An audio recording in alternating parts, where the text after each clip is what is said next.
Assalamualaikum warahmatullahi wabarakatuh. Pemirsa selamat pagi, berjumpa lagi di Hidup Sehat bersama saya Dr. Sabrina Raisa dan partner saya. Saya Dr. Vito Damai. Nah tadi kita udah lihat ya bagaimana kalau di rumah itu sebenarnya urusan perkakas di rumah tangga itu ada yang perlu diganti, itu urusan bapak-bapak atau urusan ibu-ibu aja ya sebenarnya? Betul, itu harus diganti secara rutin, terutama kayak tadi karpet, bantal. Karena kalau enggak, itu bisa menyebabkan penyakit kulit sampai pernafasan. Terus kayak spons juga Dr. Vito untuk cuci piring biasanya suka pada lupa diganti tuh. Soalnya kan saya, kalau udah lama makin nyaman soalnya kan. Bener, aduh tetap aja diganti ya Dr. Vito ya. Iya. Sikat gigi juga jangan lupa harus diganti, apalagi yang pakai yang suka kencang-kencang tuh udah sampai nggak berbentuk. Wah, sampai makan-makan Dr. Vito gitu nggak? Nah itu kalau sampai mekar tuh kadang-kadang jadi bingung, takut ketuker sikat gigi sama sikat WC, takutnya gitu ya. Jangan sampai Nah ya. itu kan bikin orang sakit kepala kalau begitu ya. Nanti bisa kadang-kadang ibu-ibu di rumah, aduh nih kok rumah berantakan banget. Nah ngomong-ngomong soal sakit kepala, kita akan bicara mengenai sakit kepala nyut-nyutan. Hari ini kita sudah bersama dengan Dr. Ziki Yombana, spesialis saraf. Hai Dr. Ziki. Halo. Kita akan bahas mengenai apa nih hari ini Dr. Sabrina? Hari ini kita bahas tentang sakit kepala nyut-nyutan ya Dr. Ziki ya. Penyebabnya apa, lalu bagaimana cara membedakan sakit kepala normal dan yang bisa menimbulkan penyakit serius. Tapi sebelum itu Dr. Vito, kita lihat dulu tayangan berikut.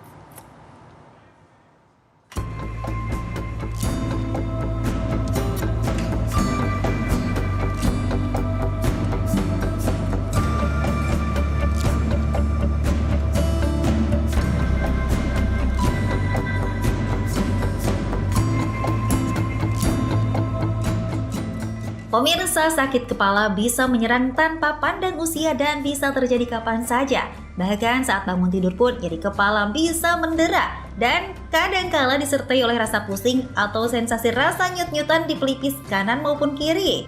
Sakit kepala terbagi dalam beberapa jenis dan akan dirasakan pada beberapa lokasi pada kepala berbeda, seperti kening, kedua pelipis kanan dan kiri, nyeri di area ubun-ubun atau bahkan belakang kepala hingga leher. Karena bisa terjadi kapan saja, gejala ini sangat mengganggu aktivitas. Ada kalanya kita menganggap sakit kepala adalah gejala remeh yang bisa hilang dengan sendirinya. Ada yang mengatasinya dengan tidur seharian, ada pula yang terus mengkonsumsi bergelas-gelas air putih, dan ada pula yang mengobatinya dengan terapi pijat tepat di titik nyeri kepala. Namun tahukah Anda bila nyeri kepala juga bisa terjadi sebagai sebuah indikasi adanya penyakit yang berbahaya? Dan gejalanya bisa tak itu-itu saja. Ada yang disertai pusing 7 keliling, muntah, bahkan hingga hilang kesadaran. Biasanya kita akan merasakan sakit kepala saat kurang tidur atau stres melanda. Nyerinya bisa dirasa ringan, namun kadang nyeri tak tertahankan. Lalu apakah sakit kepala disertai dengan rasa nyut-nyutan di kepala termasuk gejala berbahaya? Apa penyebabnya dan bagaimana mengatasinya? Simak informasinya di Hidup Sehat sesaat lagi.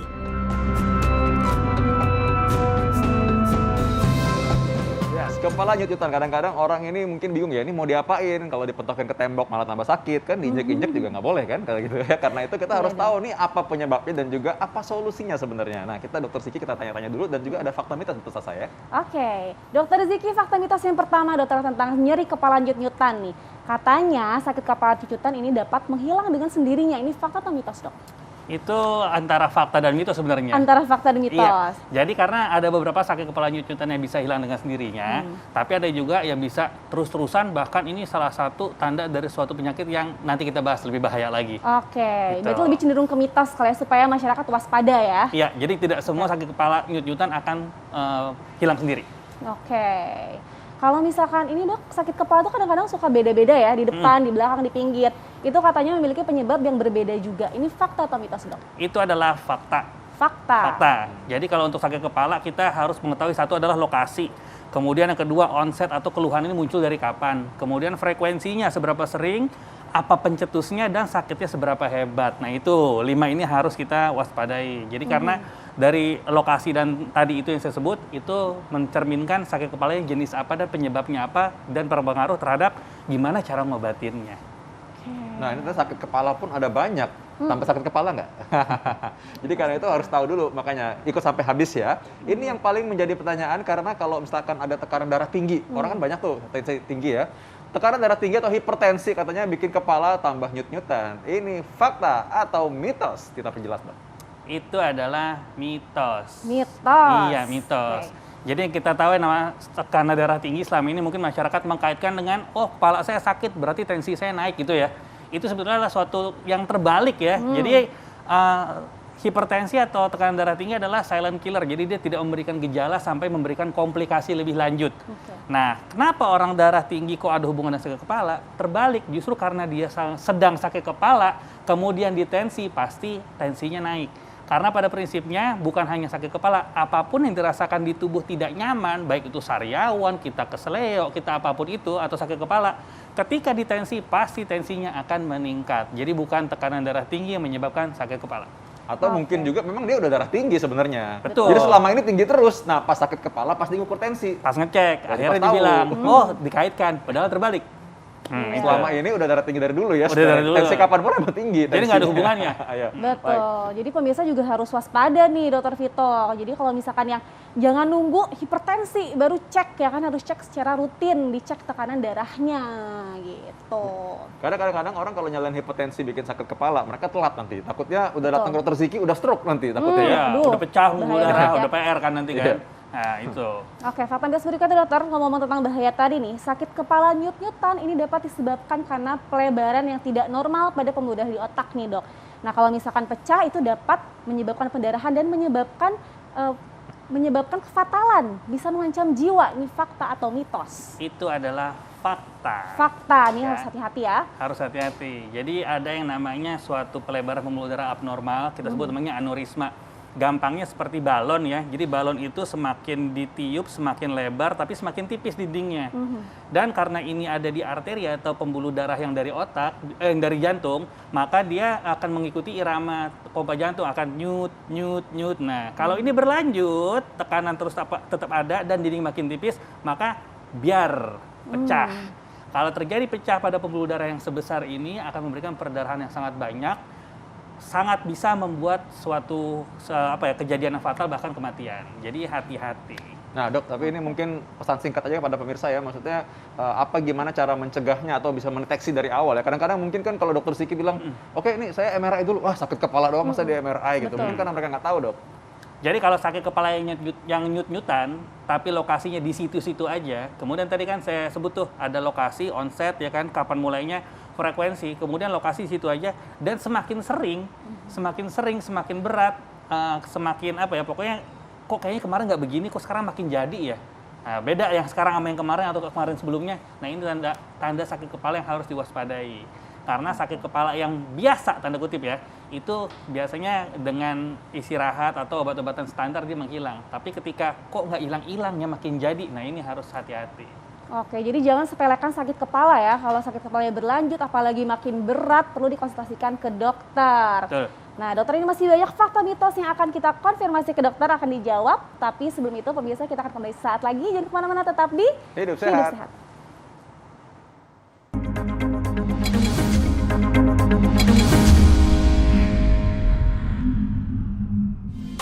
Nah itu tadi pemirsa, macam-macam sakit kepala. Ternyata sakit kepala nggak disebabkan karena tanggal tua atau anak nggak mau makan aja ternyata dokter Vito Oh ya. iya, jelas dong. Ada juga gap Duh. lain, misalkan PPKM yang nggak kunjung berhenti, Benar. atau mungkin juga karena orang belajar online terus, jadi sakit kepala deh yang ngajuin di rumah ya. Betul. Bayar kuotanya juga itu bikin sakit kepala juga ya dokter Vito ya. Nah, itu kembali lagi nih, sekarang bayar kuota ya, orang bikin nyut-nyutan lah, kepala nyut-nyutan, bisa juga karena yang lain. Tadi ada ini ya dokter Siki ya, ada fakta-fakta mitos yang kita mau bahas lagi ya berikutnya ya. Nah ini pertolongan pertama pada sakit kepala nyut-nyutan adalah dengan konsumsi obat pereda nyeri yang aman. Ini fakta atau mitos? Itu fakta. Fakta. Jadi ya boleh yang namanya sakit kepala itu kan sebenarnya kayak alarm ya, alarm yang bunyi kring gitu ya. Kalau alarm bunyi maka harus kita matiin dulu. Nah, cara mematikan dengan apa? Dengan konsumsi obat-obatan warung yang memang aman gitu, boleh ya kan. Tapi balik lagi, yang namanya alarm setelah dimatikan bukan ditinggalin, tapi harus dicek kenapa alarm itu bunyi. Karena kalau nggak kita matiin, terus kita nggak ngecek, hilang mobil kita gitu kan ya. Iya betul. Jadi setelah itu baru kita harus work up, harus kita follow up, kita konsultasi ke dokter kalau ini berulang dan tidak mereda dalam waktu agak beberapa hari. Nah itu. Jadi, Oke. tapi pertolongan pertamanya fakta. Fakta ya, pakai pereda nyeri. Kalau ngomong pereda nyeri dokter, ini sebenarnya seberapa banyak sih dok kita dapat mengkonsumsi dalam satu hari? Karena kan kalau kita baca kan aturan pakainya bisa 2 kali sehari atau 3 kali sehari. Sebenarnya maksimal berapa hari? Kadang-kadang karena sakit kepala itu kan terus-terusan gitu ya. tergantung dari jenis kandungan obat tersebut. Jadi sebenarnya ikutin aja dosis yang tercantum gitu ya. Tapi di situ juga ditulis loh, bila sakit berlanjut hubungi dokter. Betul. Bukan bila sakit berlanjut beli lagi ya. Jadi memang harus segera dikunjungi dokter kalau memang ternyata nggak hilang atau kok nggak mereda, berarti itu udah sesuatu yang terjadi lebih berat lagi gitu. Oke, jadi memang harus ikuti anjuran petunjuknya ya, petunjuk di si obat yang dibeli di pasaran itu. Betul. Oke. Nah ngomong-ngomong dok, ini singkat aja deh. Kira-kira obat warung apa aja sih yang boleh dibeli bebas tanpa resep dokter untuk orang-orang di rumah? Ya, biasanya yang memiliki kandungan-kandungan paracetamol ya, itu yang relatif aman ya. Ya sisanya sih sebaiknya biasanya nggak dijual secara bebas di warung atau minimarket gitu. Tapi kandungan paracetamol ini relatif aman karena memang dia lebih ringan dan toleransi dosisnya untuk terjadi gangguan itu sangat besar gitu. Bisa sekitar 8 gram ya, 4 gram sampai 8 gram. Sedangkan kita minumnya paling 3 kali 500. Nah itu. Tapi tetap pokoknya intinya kalau belum hilang harus konsultasi ke dokter terdekat karena jangan sampai kita kecolongan. Nah, ada juga nih kadang-kadang misalnya di rumah bilang, ini kan tulisannya katanya anjurannya diminum obatnya setelah makan. Nah, saya nggak bisa makan dok, karena nggak nafsu makan, jadi saya nggak pernah minum tuh obat. Nah, ada juga tuh. Gimana tuh? Pusing kan? Sembuh-sembuh itu ya berarti ya. Dokter, sebenarnya kalau paracetamol itu minumnya setelah makan atau sebelum makan? Karena masyarakat juga pasti pada bingung ini gimana diminumnya. Sebenarnya masalah makan atau sebelum atau setelah makan terkait dengan penyerapan obat tersebut, ya kan? Apakah obatnya lebih baik diserap dalam kondisi lambung yang kosong atau enggak? Itu yang pertama. Yang kedua, apakah obat ini memang mengiritasi lambung sehingga bisa menyebabkan asam lambung yang meningkat dan menyebabkan gangguan yang lain seperti MAH itu ya. Nah, terkait paracetamol pada prinsipnya ini relatif aman dan tidak menyebabkan iritasi lambung pada kebanyakan orang. Tapi kita tahu ada suatu efek obat yang disebut namanya idiosinkrasi, yaitu orang yang tidak memberikan orang lain mayoritas tidak memberikan efek apa-apa, tapi pada dia memberikan efek yang terbalik. Nah, ini bisa juga. Jadi kalau memang ternyata sudah sangat sakit dan emang belum ketemu makanan, ya makan aja sih sebenarnya nggak ada masalah. Oke. Nah, selanjutnya fakta mitos berikutnya Dr. Vito apa tuh? Nah, berikutnya nih katanya kalau kurang tidur ini menyebabkan orang kepala jadi nyut-nyutan. Ini fakta atau mitos? Ini adalah fakta. Fakta. Kayak Dr. Vito sering nggak sih dok? Apa? Operasi malam, bikin operasi kurang malam. tidur, aduh nyut-nyutan. Kadang-kadang begitu memang kalau sakit kepala kalau lagi begadang ya. Terus Siki mungkin kalau tiba-tiba dibangunin malam-malam karena konsul gitu ya. Iya, itu pasti tuh. Kayaknya penuh pala gitu ya itu. Jadi memang kondisi-kondisi kurang tidur, kurang istirahat akan menyebabkan gangguan aliran darah ke otak. Nah, gangguan aliran darah ini menyebabkan oksigenasi berkurang juga. Kalau oksigen berkurang, maka akan terjadi sedikit banyak pembengkakan sel-sel saraf.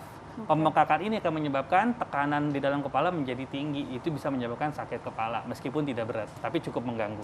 Oke, ada juga yang bilang bahwa kebanyakan nih dok, konsumsi kopi yang berlebihan ini dapat menyebabkan kepala nyut-nyutan. Fakta atau mitos dok?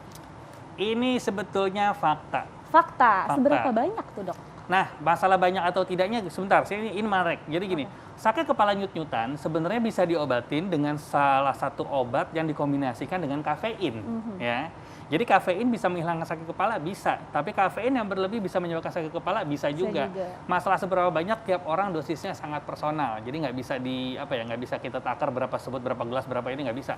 Jadi balik lagi, kita konsumsi secukupnya. Kalau memang dirasakan tidak memerlukan, ya sebaiknya jangan mengkonsumsi hal tersebut. Oke, karena kan Dr. Vito kalau misalkan minum kopi suka kerasa nggak sih kita suka jadi pengen lagi. Kalau sekali nggak minum tuh kayak ketagihan gitu Dr. Vito. Atau ada orang yang sakit kepala kalau nggak minum kopi pagi-pagi katanya. Dia pagi-pagi tuh kalau nggak minum kopi rasanya mau marah terus. Jadi sakit kepala jadinya malah. Tuh gimana tuh dok, bener nggak tuh? Ya sebenarnya kan itu balik lagi ya. Jadi ada yang namanya istilahnya caffeine withdrawal. Jadi kita lepas kafein. Jadi karena kafein itu tadi saya bilang di depan, dia memiliki efek untuk memberikan efek reda sakit kepala dengan cara membuat pembuluh darahnya menjadi lebih kecil. Itu bisa, ya kan? Nah, kalau memang dia ternyata membesar, maka akan memberikan rasa nyut-nyutan. Jadi itu harus diberikan kafein lagi. Itu yang pertama ya. Tapi kalau masalah urusannya marah-marah sebenarnya nggak ada hubungan sakit kepala sama marah-marah ya. Cuman biasanya kan gini, kalau ada rasa nggak nyaman dalam tubuh kita, ya even kita sariawan aja, pasti kan kayaknya cranky banget kan, jadi kayaknya nggak enak gitu ya. Nah itu sebenarnya. Jadi bukan sakit kepala bikin marah-marah, itu emang orangnya aja suka bawaannya tubuhnya pendek mungkin ya. Lapar juga, kalau lapar suka pengen marah-marah ya. Iya. Tapi lapar juga bikin pasokan nutrisi atau oksigen ke otak jadi kurang juga bisa sakit kepala lah dok tuh. Bisa juga karena gini, kalau ada masalah di lambung, maka aliran darah itu lebih cenderung lari ke pencernaan dulu. Sedangkan otak memerlukan 20% aliran darah, sehingga ada istilahnya adalah fenomena pencurian. Sehingga oksigenasi ke otak sedikit terganggu secara temporer. Ini bisa menyebabkan keluhan. Makanya nggak nyaman jadinya ya. Ngomong soal makanan tadi ya, ada juga nih kalau habis makan micin gitu ceritanya, atau habis makan yang asin-asin, itu dapat memicu orang sakit kepala. Ini fakta atau mitos? Ini adalah fakta. Fakta, Ini oke. fakta. Tapi fakta ini tidak berlaku untuk semua orang ya. Jadi kita sebut ada beberapa sakit kepala, tadi di VT disebutkan ya, ada salah satunya migrain. Migrain adalah sakit kepala yang berdenyut hebat, bisa sebelah atau kanan kiri, yang diprovokasi oleh makanan biasanya. Bisa coklat, keju, vetsin, atau apapun sangat personal. Jadi untuk orang-orang yang sangat sensitif terhadap MSG, itu bisa menyebabkan sakit kepala pasca mengkonsumsi ini. Tapi tidak semua orang, hanya sebagian orang. Jadi kalau untuk orang-orang yang sudah sensitif, sebaiknya hindari konsumsi MSG sebanyak ini dengan banyak, karena bisa menyebabkan migrain tadi jadi kumat. Kayaknya orang-orang tuh harus mengenal diri sendiri deh, jangan cuma asal-asal aja. Dok, kenapa saya sakit kepala? Padahal dia udah bertahun-tahun merasakan itu ya, tapi mungkin nggak kenal dirinya sendiri, jadi nggak tahu Ya. kalau makan micin begitu, minum Benar. kopi begitu, gitu kali dokter. Benar, karena prinsipnya dokter yang paling jago itu adalah pasiennya sendiri. Betul. Pasiennya Oke. sendiri. Jadi mulai belajar mengenal diri kita. Kalau ada yang mau ditanyakan baru konsultasi. Nah, itu Oke. dia. Nah, sekarang juga kadang-kadang dokter saya, kadang-kadang karena sekarang mungkin banyak belajar online ya. Betul. Dan juga eranya orang rapat online. Aduh, Betul. itu bikin sakit kepala. Apalagi kalau misalkan rapatnya bisa berjam-jam, apalagi rapatnya itu bisa malam-malam. Betul. Aduh, itu. Apalagi kalau dibilang, ayo buka kamera semua. Aduh. Waduh. Itu fakta atau mitos dokter, kalau pemakaian gawai terlalu lama ini Ya. dapat menyebabkan sakit kepala nyut-nyutan. Itu adalah fakta juga. Fakta. Fakta Oke. juga. Nah, masalah gawai lama ini kan banyak selama ini di masyarakat beredar karena katanya radiasinya bikin sakit kepala ya. Padahal itu bukan itu sebenarnya, bukan habis radiasinya. pulsanya, bukan. Ya, Bukan. pulsanya mungkin. Habis kota ya sakit kepala. Jadi radiasi pada gawai itu adalah radiasi elektromagnet ya, bukan radiasi yang bahaya yang kita anggap seperti Ronsen, sinar X, bom atom atau nuklir, yang nggak kayak gitu, nggak. Tapi gawai ini cenderung membuat penggunanya pada posisi statis. Nah, posisi statis ini yang menyebabkan otot menjadi kaku. Otot menjadi kaku menyebabkan saraf ada gangguan, saraf terjepit dan memberikan gejala sampai ke sakit kepala tadi. Oke, caranya juga ya posisi duduk, terus Ya. seberapa lama juga kan, Betul. gitu. Ada nggak sih dok stretching untuk merelaksasi atau kegiatan khusus nih untuk menangani sakit kepala nih yang bisa dilakukan di rumah, khususnya untuk kepala nyut-nyutan? Ya, jadi sakit kepala itu pada umumnya memang bisa, tadi kan kita pertolongan pertama bisa pakai obat-obatan yang dari warung dulu ya, tapi juga bisa kita membuat lebih nyaman diri kita dengan memberikan pijatan ringan pada daerah yang sakit. Di kepala itu boleh, itu ya boleh ya. Boleh ya. Pakai tangan aja ya, jangan pakai kayu atau segala macam gitu ya. Benar. Kemudian kita bisa lakukan stretching, yaitu stretching melemaskan otot-otot sekitar leher dan daerah sekitar kepala dengan cara kita melakukan peregangan ke belakang seperti ini tangannya. Oke, coba diajarin. Pemirsa pada ikutin di rumah ya. Ya. Yuk, ikutin yuk di rumah yuk. Mungkin Oke. kita madep belakang ya. Oke. Oke. Jadi tangannya ini madep ke dalam ya, putih-putihnya madep ke dalam, menghadap ke dalam. Ya. Kemudian kita tarik ke atas begini. Setinggi-tingginya, tapi badannya jangan nunduk. Oh, Tetap tegak, ya dok? tetap tegak. Kita lakukan ini kurang lebih sekitar 10 sampai 15 detik sampai terasa peregangan. Nah, Oke, ini 10 bisa sampai diulang tiap jam. Oke. Untuk menghindari kekakuan daerah otot-otot sekitar kepala dan leher. Kalau ini otot-otot sekitar kepala dan leher sudah lunak, ya insya Allah sakit kepala nggak gampang mampir deh gitu. Iya betul. Tapi kalau bisa berlanjut tetap harus konsultasi ke dokter ya dokter ya. Pasti. Oke. Berarti yang berikutnya juga kalau misalkan orang suka sakitnya tegangnya di leher gitu ya. Ya. Kadang-kadang bisa stretching juga ya kiri kanan, gimana dokter? Bisa, stretching kiri kanan bisa, sebenarnya kita mau begini boleh. Tapi stretching yang tadi saya contohkan, itu sebenarnya udah kena semua. Udah kena semua. Karena kalau kita harus begini, terus kita begini, kapan mulai kerjanya kita stretching terus dan Kayak anak-anak stretching dokter Vito. Nanti yang sakit gitu kan. kepala bosnya nanti ya. Mhm. Berarti tadi bisa durasinya 10 sampai 15 detik, Detik. diulang per jam boleh ya? per jam. Sampai kita merasa lebih rileks, lebih enakan ya? Iya. Oke, dokter. Langsung dipraktekkan di rumah ya. Oke, ini kalau misalkan mungkin kalau untuk yang di rumah ya, mungkin kira-kira perlu nggak orang mungkin ya mungkin cukup makan, artinya waktu makan teratur, atau juga lupa minum air kadang-kadang karena mungkin di ruangan ber-AC terus ya. Jadi mereka nggak pikir haus kali. Mungkin dokter bisa kasih tips supaya mencegah sakit kepala karena kerja, yang karena mungkin karena posisi dan lain-lain. Ya, kalau sakit kepala yang namanya sakit seluruh tubuh kita pasti urusannya dengan metabolisme juga dan aliran darah. Maka juga kita harus mengkonsumsi makanan-makanan yang oke dan hindari makanan-makanan yang memberikan pencetus sakit kepala tadi, ya kan? Kemudian konsumsi air juga harus cukup karena gimana juga sirkulasi juga sangat mempengaruhi kebugaran tubuh ya. Dan yang ketiga, jangan lupa stretching dan stretching. Apalagi di era pandemi seperti ini di mana kita dibikin jadi mager ya, malas gerak, maka kita harus stretching sesering mungkin karena dengan otot yang lentur dan sirkulasi darah yang bagus, maka insya Allah sakit kepala nggak gampang mampir. Asik, Baik, terima dokter. kasih Dokter Terima kasih Ziki. banyak. Nah, tadi udah ngomong soal makanan juga ya. Kita tahu makanan itu harus makanan yang bergizi dan penuh dengan vitamin atau mineral kan, apalagi di era saat ini ya. Terutama juga vitamin D. Nah, bagaimana caranya kita meningkatkan imunitas tubuh kita? Dan salah satunya bagaimana manfaat vitamin D? Kita akan bahas sesaat lagi, tetap di Hidup Sehat.